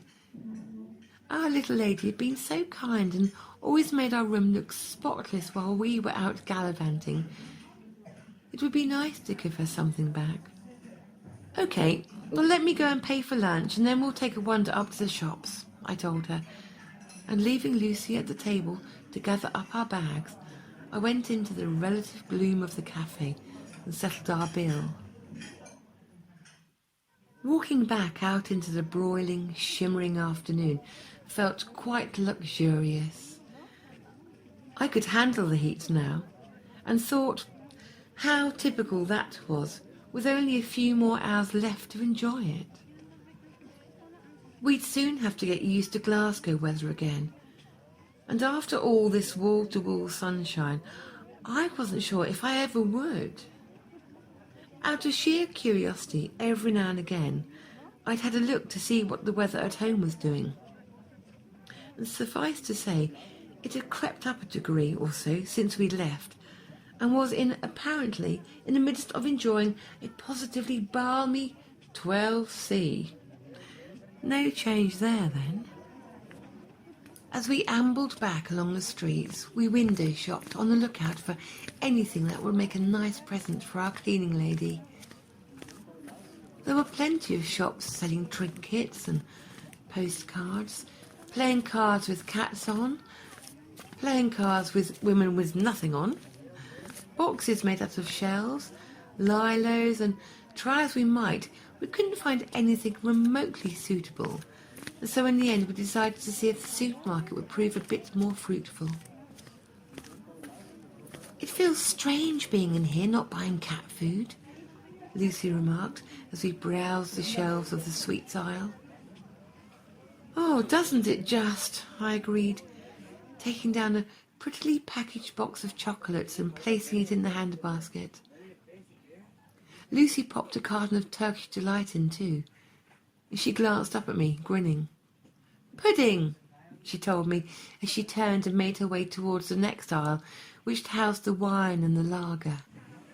And studying the various varieties of wine, I picked out a bottle of Retsina to go with the chocolates. It was perhaps not the most imaginative of parting thank-you gifts, but it was the best we could do. I'll pay for these, Mum, Lucy announced once we got to the checkout, and before I could refuse, she'd already opened her purse and was handing over euro notes to the cashier. When we got outside, she admitted that the Turkish Delight was actually all for me as a present. I thought you said it was pudding, I laughed, examining the big box of candies and surprised to find that these delights were not just the rose and lemon flavours that I was used to at home, but also strawberry and cherry and pistachio. Oh, delish. Oh, thank you. We'll share it, I told my kind, thoughtful daughter. Nah, Lucy replied, shrugging. I hate the stuff. I just couldn't risk buying something that I liked too. And all I could do was smile then at her reasoning. A very thoughtful daughter indeed, of sorts. And linking arms, we made our way back to the hotel, both of us lost in private thought, but most likely thinking the same thing, that our holiday was just about over. All that remained for us to do now was pack, and then this time tomorrow we'd probably be back at home. The only thing to look forward to about that was being reunited with Simon and Louis and Mimi again. It would be wonderful to see them, but I was also prepared to have to view them from behind as they turned their backs on us just for a little while, their upright and hurt little bodies just oozing disdain and disgust until they deigned to forgive our absence. It seemed unbelievable to think that everything that had happened and all the things we'd uncounted and achieved had only taken place in the space of a small fortnight. Just 14 little days, and not just finding the kitten and all the adventures and the highs and lows that had ensued there, but we'd also had time to do all the things that the holiday had been intended for, to spend time with Lucy and to see the sights and enjoy the day trips and explore the island. And frankly, I didn't know how we'd fitted it all in, and yet we had. Unlocking the door of our room, I couldn't help feeling a little sense of regret that we didn't have just a couple more days here left. Ridiculous, after everything that had happened, but there it was, and now I really did have to make a start on the packing. Lucy did the same with her suitcase. We spent the next half an hour or so in a congenial sort of silence, wrapped up in reliving some of the holiday moments. This morning, I'd had the kitten to help me with this packing lark. Was it really only 8 hours ago, I thought to myself, for it seemed much longer. I wondered how he was settling in at the Ark. I knew that Sonia was going to ring Louisa tonight, and so in that sense, he really was out of my hands, as I had no further involvement with him here on the island. It was just Misty now to deal with, and so hurrying on with my packing, I called over to Lucy, who'd gravitated to the bathroom by now and was collecting the bits and pieces we could pack tonight. "Lucy, can you help me get some really good photos of Misty tonight?" She stopped what she was doing and came over to me. "If we go outside together when we feed her, then I can just sit at the table and take pictures of her while she's eating," she replied. It was a good plan, as my taking the food bowls out would be a good distraction, while Lucy settled herself somewhere else and snapped away. I'd finished my packing by now and zipped the suitcase up with the greatest of ease. This was quite a novel experience, really, as usually I struggled to close it at the end of a holiday, having bought all sorts of mementos and things. And I realised that apart from the one little cat ornament that I bought at the very beginning of the holiday, the one that Lucy had rather unkindly called tacky, I hadn't bought anything else. Unless you include the cat carrier, and which obviously wasn't coming back with me. We hadn't had the time, really, to go out buying things, and as it turned out, it hadn't been that sort of holiday. I was taking back some incredible and unforgettable memories, though. Rather those than practical souvenirs, I mused. But then it occurred to me that, in a way, we were bringing something back from the holiday, albeit one that would be following along a bit later and bound for Jersey. I just hoped and prayed that we could make it too. That evening, we decided to have a dip in the pool for one last time. And strangely enough, neither of us fancied going to the beach, probably because we knew we'd have to pass the drain. I don't think either of us ever wanted to see that drain again. We had closed the chapter on that particular part of ours and the kitten's life. We had no need to say goodbye to that part of town. Our suitcases, now packed, stood like sentinels in the middle of our room as we closed the door on them and made for the pool. As we neared it, we could hear the distant chatter that rose and fell from inside the restaurant as the evening buffet was just about to open. We would follow along later, But for now, all we wanted to do was to be able to jump in the water for one last time. After dumping down our bags on the two sun loungers nearest the bar, I just grabbed Lucy's hand and, without warning her, jumped into the relatively cold pool, dragging her with me. Shrieking as together we broke the surface of the still water, the spray surged upwards, and each droplet seemed to catch the sun for a fraction of a second before showering us in a cascade of miniature crystal rainbows. Much later on, after we had enjoyed and savoured the final evening meal of our holiday, and also raised a glass to the kitten, we walked out onto the balcony. Misty hadn't arrived yet, and so Lucy was able to settle quietly at the table, poised with her camera, while I placed an overflowing food bowl in the usual spot, and then I too retreated back to the table.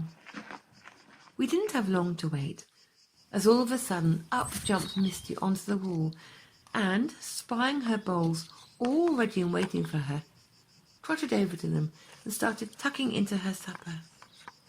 She completely ignored both Lucy and I, and so it was easy to train the camera on her and just silently snap, snap away.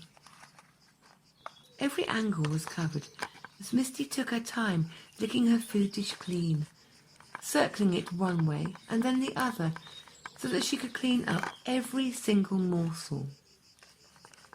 And not a crumb escaped that rasping tongue as she made sure nothing got left behind.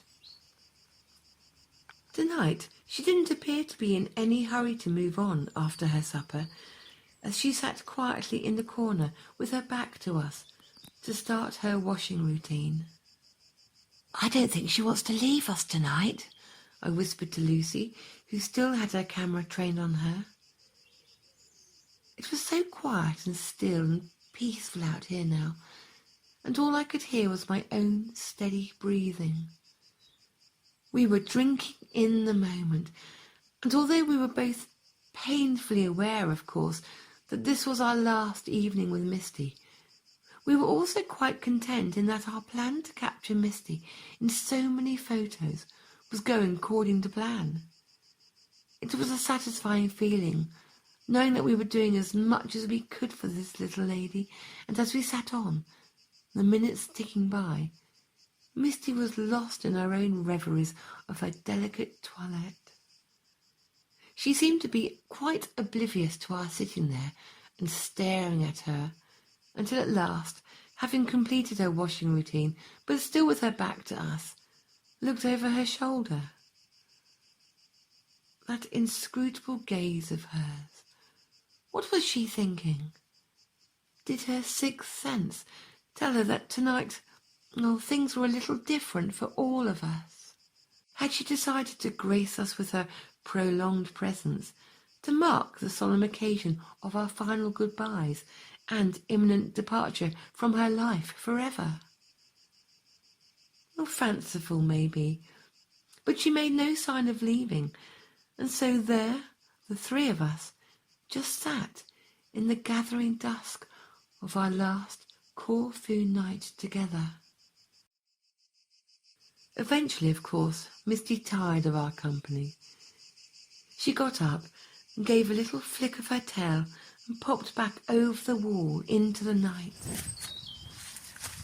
Lucy and I got up very slowly from the table and looked over the low wall after her.